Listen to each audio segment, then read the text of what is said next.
मंडळी, हा कुरकुरीत आवाज ऐकून तोंडाला पाणी सुटलं ना? हॅलो नमस्कार मंडळी, मी पूनम माझ्या चॅनलमध्ये तुमचं मनापासून स्वागत करते। आज आपण बनवणार आहोत बाहेर सारखं पण घरच्या घरी अगदी सोप्या पद्धतीने तयार होणारं चीजी आणि खुसखुशीत व्हेज सँडविच। पण हे सँडविच अजून टेस्टी बनवण्यासाठी आपण यामध्ये वापरणार आहोत घरचं हेल्दी मेयो आणि बाजारासारखी चविष्ट सँडविच चटणी। चला तर मग सुरुवात करूया। सर्वात आधी आपण बनवूया हेल्दी मेयो। बाजारातलं मेयो विकत आणायची अजिबात गरज नाही, अगदी सोप्या पद्धतीने आपण घरच्या घरी हेल्दी मेयो बनवू शकतो। यासाठी मी सुरुवातीला 10 काजू 10 मिनिटं गरम पाण्यामध्ये भिजवून घेतलेत। आता मिक्सरच्या भांड्यामध्ये भिजवलेले काजू, 50 ग्रॅम किसलेलं पनीर, 1 लसणाची पाकळी, थोडी काळी मिरी पावडर आणि थंड दूध घालून एकदम स्मूथ ब्लेंड करून घेतले। बघा मंडळी, किती छान क्रीमी हेल्दी मेयो घरच्या घरी तयार झाले। तुम्ही सँडविच सोबत तर खाऊ शकता, पण त्यासोबत बर्गर आणि रॅप सोबत सुद्धा हे खूप छान लागतं। आता आपण सँडविचची चटणी तयार करून घेऊया। सर्वात आधी मिक्सरच्या भांड्यात 1 वाटी कोथिंबीर घेतली आहे। आता यामध्ये 15 ते 20 पुदिन्याची पानं, 5 ते 6 हिरव्या मिरच्या, 2 चमचे फुटाण्याची डाळ, 4 लसूण पाकळ्या आणि 1 इंच आलं घातले।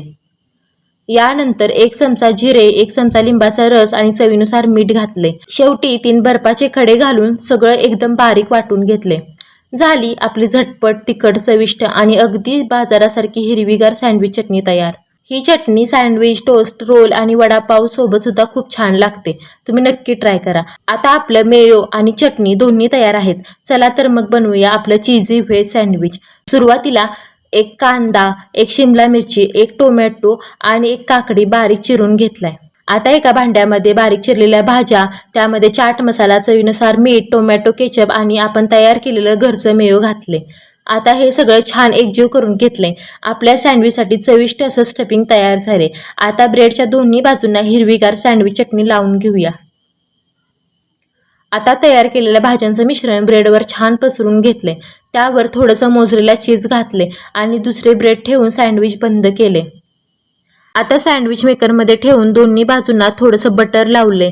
मंद आचेवरती दोन्ही बाजूनी छान सोनेरी रंग येईपर्यंत, कुरकुरीत होईपर्यंत भाजून घेऊया।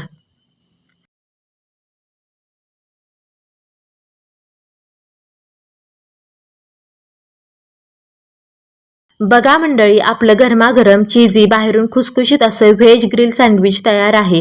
तुम्ही ही रेसिपी नक्की करून बघा। व्हिडिओ आवडला असेल तर लाईक करायला कंजूसी करू नका आणि चॅनलला सबस्क्राईब करायला विसरू नका। भेटूया पुढच्या व्हिडिओमध्ये। तोपर्यंत स्वतःची आणि आपल्या कुटुंबाची काळजी घ्या, कारण आपलं कुटुंबच आपलं खरं जग आहे। नमस्कार।